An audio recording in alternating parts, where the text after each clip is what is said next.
자, 동아시아사 수업을 하도록 하겠습니다.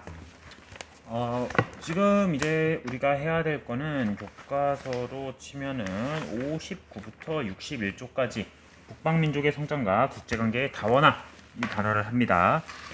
저번 시간까지 우리가 했던 거는 중국의 당나라 이야기를 했었지, 얘들아. 당나라. 근데 그 당나라가 막판 들어가지고 절도사라는 사람들, 각 지방의 군인들입니다.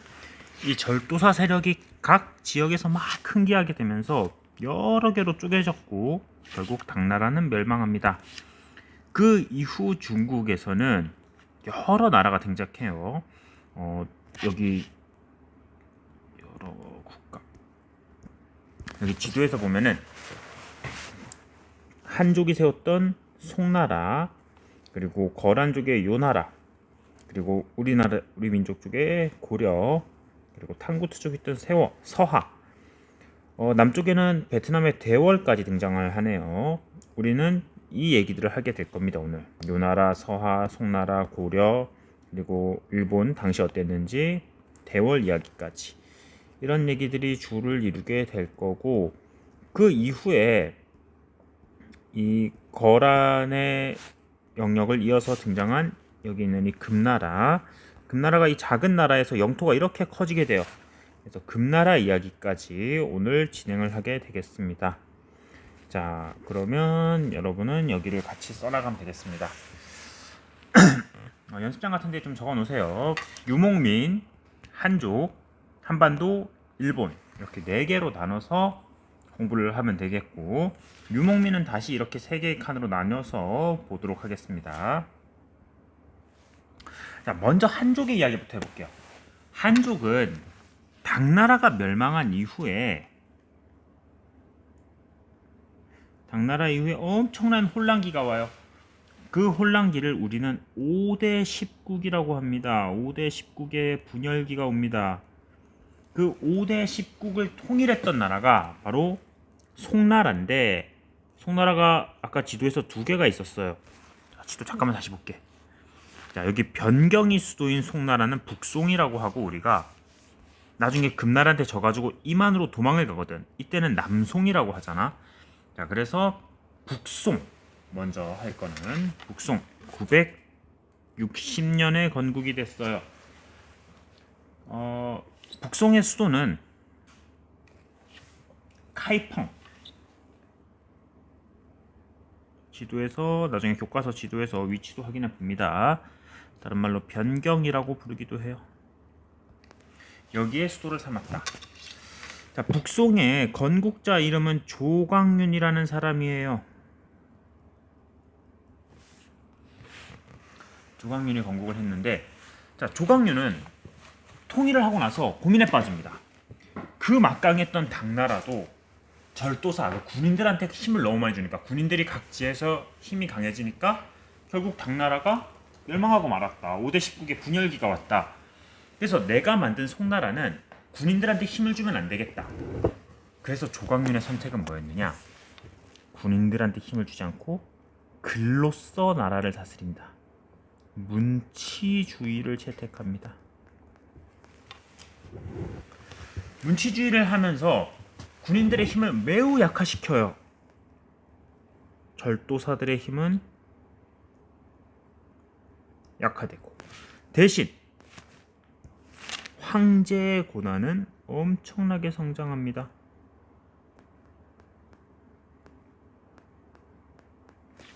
황제권이 상승하게 됩니다. 자, 이렇게 해서 내부에서는, 송나라 내부에서는 이게 되게 좋았죠. 황제권 강화되고 절도사 힘은 약화되고. 문제는 이렇게 하게 되니까 그 결과는 송나라 전체의 군사력이 약해지는 그런 결과를 초래하게 돼요. 자, 근데 정말 아쉽게도, 안타깝게도 이 송나라가 들어섰을 당시에 주변에는 여러 나라가 이렇게 성장을 하고, 특히 이 요나라라든가 서하 같은 나라는 막강한 군사력을 자랑한 나라였어요. 만약에 송나라가 주변에 아무 나라도 없고 그냥 괜찮았으면은, 주변에 뭐 유목민이 없었으면 괜찮았을 텐데 안타깝죠. 자, 그래서 송나라는 어떻게 되느냐? 그 주변국들과 전쟁을 시작합니다. 문제는 요나라라던가 서하는 군사력이 막강한 반면 송나라는 문치주의로 인해서 힘이 약화된 상태야. 결국 송나라의 선택은 뭐냐? 송나라는 이 주변국들한테 막대한 물자로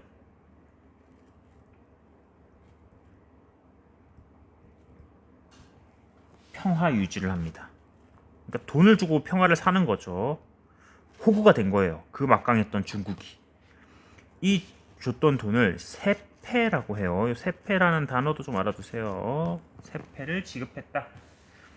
자, 근데 이렇게 삥을 뜯기다 보면은 진짜 속된 말로 삥 뜯기는 거죠, 이게. 이렇게 계속 돈을 주다 보면은 결국에는 국가 재정이 악화됩니다. 송나라 전체의 국가 재정이 악화되는 결과를 초래한다. 자, 그래서 국가 재정이 악화되자 안 되겠다, 우리나라 이러다 큰일 나겠다 싶어서 등장했던 사람이 있습니다. 왕안석이라는 사람이 있어요. 이 왕안석은 신법, 새로운 법을 통해서 개혁을 시도해요. 이걸 통해서 재정 악화를 타파하려 합니다.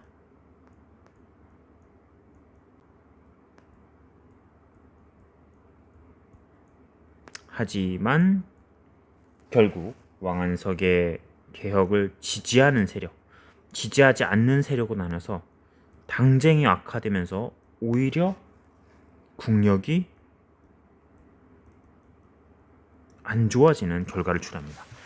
왕안석이 신법을 통해서 나라를 개혁하려 했으나 그걸 지지하는 세력하고 안 지지하는 세력이 막 싸웁니다. 결국 송나라의 힘은 더 약해져요. 자, 그리고 당시 송나라에 이제 멸망이 다가오는데 북송에 이 요나라가 있을 때까지만 해도 괜찮았어요. 근데 그 다음 나라 금나라가 송에 침입을 하게 됩니다. 이 얘기는 좀 이따가 또 할 거예요. 결국 금의 침입으로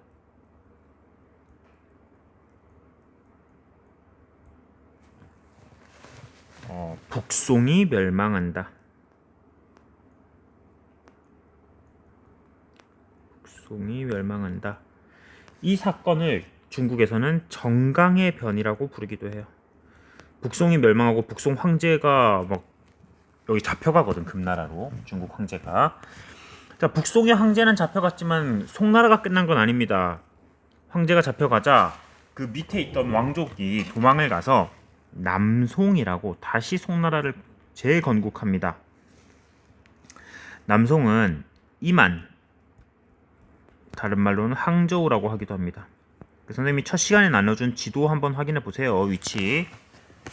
이만 항저우로 이동을 하게 되고, 금나라가 너무 강하잖아. 북송까지 멸망시켰던 금나라야. 자기네가 상대가 안 되지, 남송의 입장에서는. 그래서 금나라와 군신 관계를 맺어요. 자, 이게 당시 중국의 입장이었습니다. 북송과 남송. 자, 그럼 이 북송 남송과 싸웠던 그 유목민들은 어떤 나라들이었느냐? 사실상 이 단원에서 가장 중요한 건 이 유목민들의 이야기가 될 겁니다. 먼저 등장했던 요나라 이야기부터 보도록 하겠습니다. 요나라는 916년에 건국되었고 거란족의 나라예요. 자, 지도 이 나라입니다. 여기 있던 나라.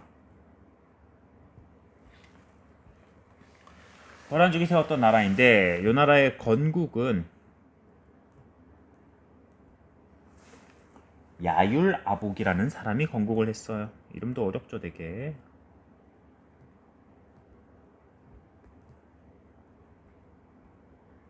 야율아복이가 건국을 했다. 이 나라의 성장, 일단 발해를 멸망시킵니다. 우리나라랑 관련이 되네요. 대조영이 세웠던 발해 있지? 발해를 멸망시킨다. 926년에. 그리고 여러 차례 고려를 침공하기도 해요. 자, 우리 한국사 할 때 했습니다, 작년에. 한국사의 한 인물, 그 서희라는 인물이 맹활약했던 그 전투, 그리고 뭐 강감찬의 기주대첩, 이런 게 관련되는 게 요 나라 이야기입니다. 자, 다음에 만리장성 이남에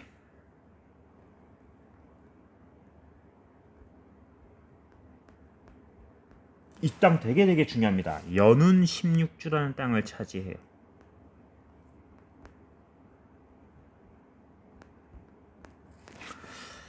보통 그 중국하고 이 중국 농경민하고 유목민의 차이를 만리장성으로 두거든. 진시황이 쌓았던 그 만리장성. 그런데 만리장성 남쪽에 연운 16주라는 땅이 있어. 이 땅을 요나라가 차지해버린 거야. 자, 그래서 이제는 요나라 입장에서는 장성 이남으로 진출을 해버렸네. 이제 문제가 되는 겁니다. 송나라는 요나라를 만리장성 이북으로 쫓아내고 싶고, 요나라는 자기네 땅을 지키고 싶고, 그래서 만리장성 이남의 이 연운 16주 이 땅을 두고서 계속 싸우게 됩니다. 둘이 막 싸웠는데, 아까 여기서 얘기했습니다. 아까 송나라 할 때 얘기했다. 송나라의 이 문치주의로 송나라는 군사력이 약해졌거든. 연운 16주를 뺏을 능력이 있었을까 없었을까? 물론 없었죠. 결국 요나라는 송나라와 전연의 맹약이라는 걸 맺어요.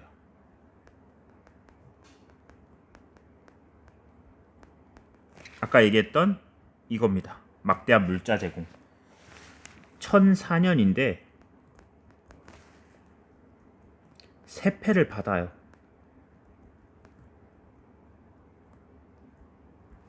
그리고 형제 관계를 맺습니다. 누가 형일까요? 의외로 송나라가 형입니다. 요나라는 군사력으로는 압도를 했는데 송나라가 우리가 세패 줄 테니까 형만 시켜달라 이거죠. 그 조공과 책봉을 못 버린 겁니다. 중국은 아직도. 그래서 형은 송나라가 되는데 돈은 또 송나라가 주는 그런 관계죠. 만약에 돈 똑바로 안 준다, 그럼 바로 쳐들어갑니다. 형 하다가 바로 쳐들어가죠. 자, 요나라의 정책 하나 기억할 게 있어요. 정책. 요나라는 그 장성 이남의 연운 16주를 차지해서 한족들도 이제 요나라 백성들이 있었거든. 거란족만 있는 건 아니지. 거란족도 있고 한족도 있잖아. 그래서 그 둘을 나눠서 이원적 통치를 했다. 북면간제, 남면간제라고 하거든. 북면간제는 유목민 통치 방식. 남면간제는 그러면은 뭘까? 이거는 농경민 통치하는 방식. 그래서 두 개로 나눠서 통치를 했어요. 또 정책으로 고유 관습을 유지하려 합니다. 고유 관습 유지를 위해서 거란 문자를 사용했다.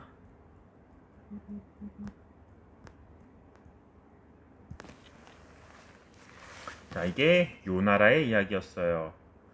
다음에 서하.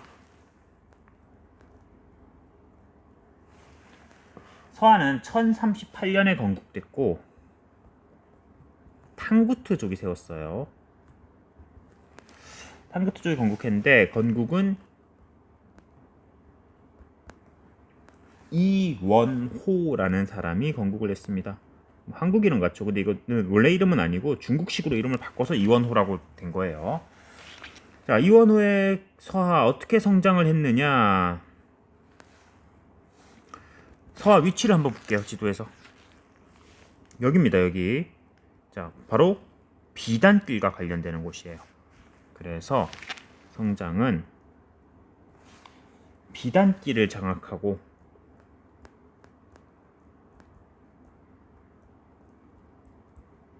동서무역을 했다. 이 동서무역을 통해서 돈을 벌기 시작했습니다. 서하는. 그리고 비단길을 또 찾고 싶은 나라가 있겠지. 아까 연운 16주 찾고 싶었던 것처럼 비단길을 찾고 싶었던 송나라와 전쟁을 벌여요. 서하가 이 앞에 요나라랑도 동시대 나라거든. 요나라한테는 군신관계를 맺었습니다. 요나라한테는 조공도 했어요. 조공도 하고 요나라한테는 되게 잘했습니다. 힘이 세니까 요나라가. 근데 송나라는 만만하잖아. 그래서 송나라와 전쟁을 벌였고 여기서 송나라가 또 못 이깁니다. 화약을 맺고 비단, 차 이런 거를 지급을 받았습니다. 자, 중국이 이렇게 약해졌어요. 서하의 정책도 하나 둘게요. 역시 마찬가지입니다. 고유 관습을 유지하려고 해요.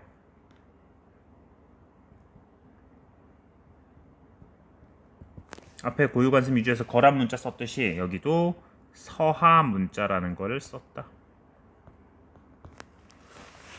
서하입니다. 다음 금나라. 1115년 좀 뒤죠. 여진. 자, 디도에 보면은 원래 요 나라가 이렇게 강대할 때 되게 작은 나라였어요. 근데 이들이 세력을 키워가지고 요 나라를 정복해 버립니다. 이렇게 커졌어. 앞에서 요 나라는 그냥 연운 16주 차지하는 정도지 이 땅은 못 먹었었지. 여기는 하북 지방을 완전 장악한 건 아니지. 근데 금나라는 하북을 완전히 장악하는 요 나라보다도 더 커집니다. 자, 금나라에 대해서 좀 보겠습니다. 건국은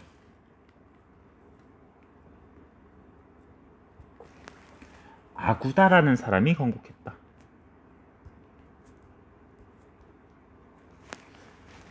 성장을 보면은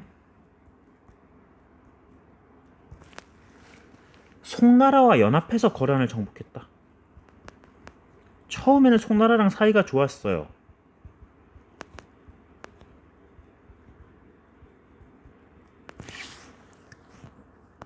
맨 처음에는 금나라가 요 나라를 공격할 때 송나라가 함께 공격을 해줍니다. 그게 약속이었어요. 왜? 송나라는 이 연운 16조를 갖고 싶었거든. 다시 돌려받으려고. 그런데 금나라가 공격을 시작했는데 문제는 송나라 군대가 너무 약했거든. 그래서 송나라 군대가 똑바로 한 게 없어. 오히려 내부에서 반란이 일어나서 송나라 군대는 내부 반란 진압하러 가고 금나라가 사실상 단독으로 요 나라를 격퇴해 버렸습니다. 자, 그럼 문제는 이 땅입니다. 연운 16주. 송나라는 처음 약속이 주는 거였잖아. 다시 돌려주는 거였잖아. 우리가 비록 한 건 없지만 이 땅은 돌려달라 이거고, 금나라는 야, 니네가 전쟁에서 한 게 뭐 있다고 땅을 달라 그래. 못 주겠다. 결국 둘 사이에 전쟁이 벌어져요. 송가와 금나라 사이에. 여기서 금나라가 요 나라까지 이겼는데 송은 우습지. 이제 송을 격퇴하고 땅을 넓히게 되면서 이런 상태가 되는 거죠. 자, 처음에는 송과 연합해 거란을 정복했다. 그 이후 송을 공격해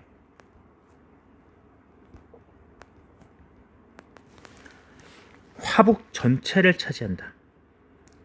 앞에 선생님 나눠줬던 지도에서 화북을 차지했다. 화북이 어디인지 한번 보세요. 자, 이렇게 강해지니까 주변에 있는 국가들 서하, 고려, 그리고 남송과 군신 관계 이렇게 막강해졌습니다. 자, 금나라의 정책. 이 나라랑 똑같이 생각하면 돼요. 이원적 통치 체제가 하나 있습니다. 아까 얘기했죠. 유목민하고 농경민을 따로 통치하는 방식이라고. 맹한 모극제라고 하는 거를 시행을 해서 이거는 유목민, 뭐 여진이라던가 거란 사람들 사냥 조직이에요. 맹한 모극제는 사냥 조직인데 그거를 그대로 이제 사냥 조직을 그대로 통치 방식으로 써요. 그리고 주현제는 한족에게 사용했다. 유목민과 한족에게 다른 통치 방식을 썼습니다. 그리고 역시 고유 관습 유지하려고 해요.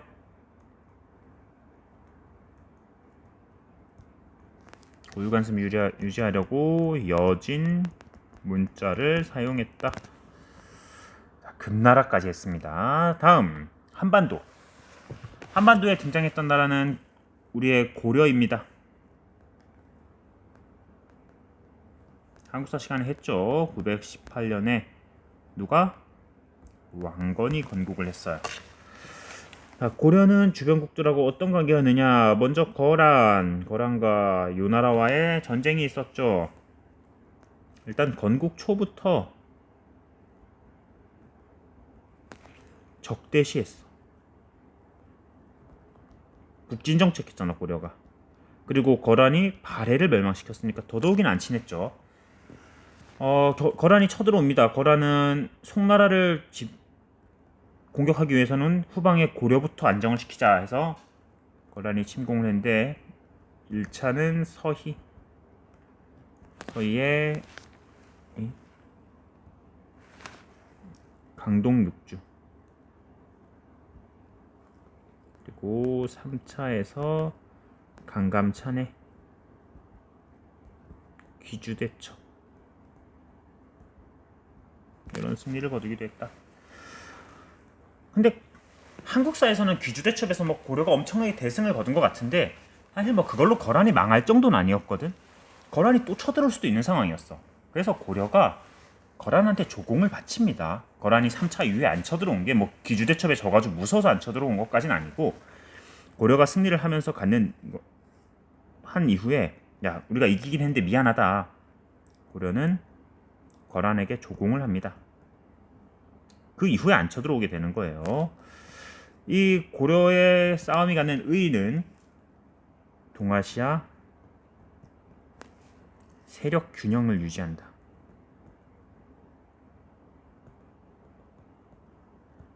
오늘은 강의가 좀 길 것 같네. 한 30분 안에 끝내줄게. 자, 요나라는 송나라를 공격하고 싶어 했어, 옛날부터. 근데 그 안정을 위해서 고려를 먼저 친 건데 고려가 3번이나 싸웠잖아. 3번이나 잘 막아내니까 요나라가 후방에 고려가 걱정돼서 송을 공격하기가 어려운 거죠. 이렇게 해서 밑에 이 금나라처럼 화북을 차지하지 못했고 요나라는 여기서 머물러야만 됐습니다. 자, 이런 게 고려의 싸움에 갖는 의의다. 자, 그리고 여진족과의 싸움, 나중에 금나라가 됩니다. 여진과는 어땠느냐? 여진이 이 금나라를 건국하기 전에 윤관이라는 사람이, 여진이 힘이 약할 때입니다. 윤관이라는 사람이 여진을 정복했다. 여진 정벌. 별무반이라는 부대를 이끌고 갔었죠. 한국사에서 다 했던 겁니다. 이때 윤관이 쌓았던 게 동북 구성이라는 땅을 획득하기도 했다. 근데 여진이 계속 달라고 빌고 이래서 이거를 반환을 해줘요. 여진은 동북 구성을 근거지로 힘을 키웁니다. 그래서 여진이 금 건국 후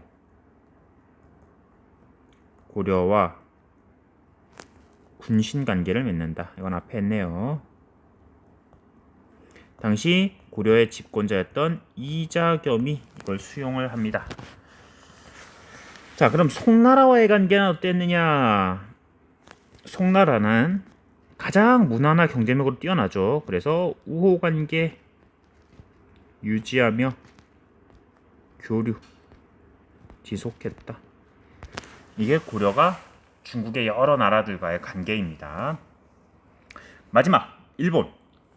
일본은 앞에서 헤이안 시대까지 우리가 봤거든.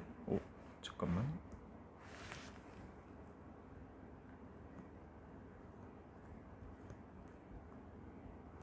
헤이안 시대였어요. 이 헤이안 시대 당시에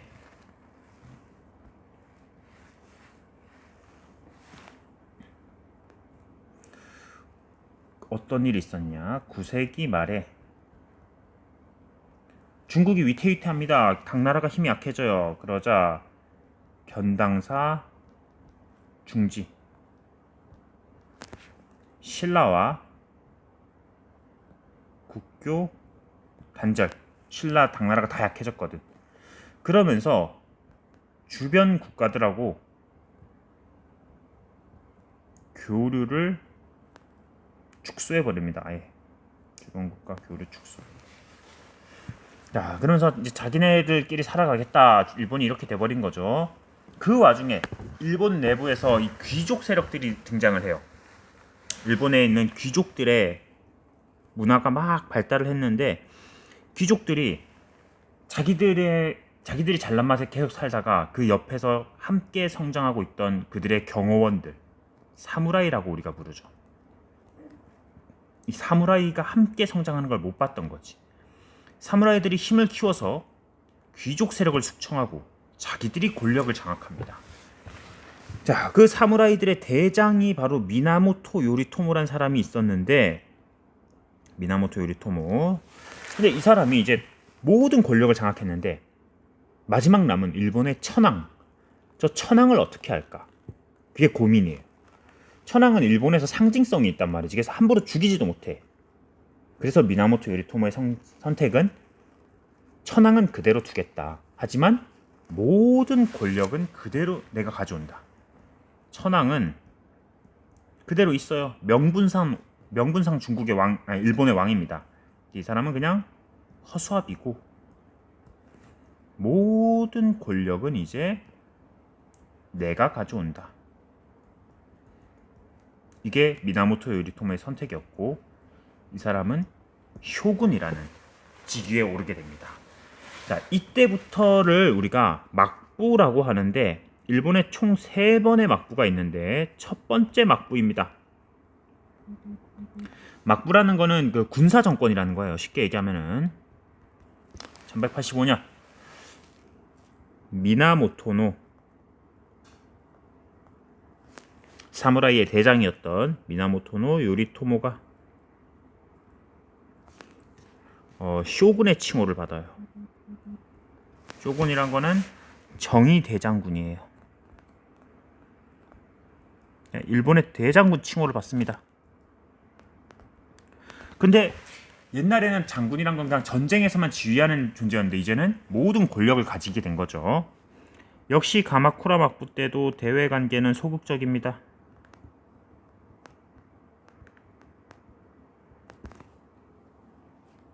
하지만 민간 교역은 활발했다. 그래서 예를 들어 송나라로부터 많은 동전을 수입했다. 교류를 하는데 송나라에 동전을 수입해서 그거를 일본에서 자국에서 사용하기도 했었습니다. 당시에. 자, 이렇게 해서 오늘 조금 길었긴 했는데 영상을 다 봤습니다. 정리 잘 해가지고 오도록 합시다. 이제 다음 강의에서는 밑줄을 좀 같이 그어보도록 할게요.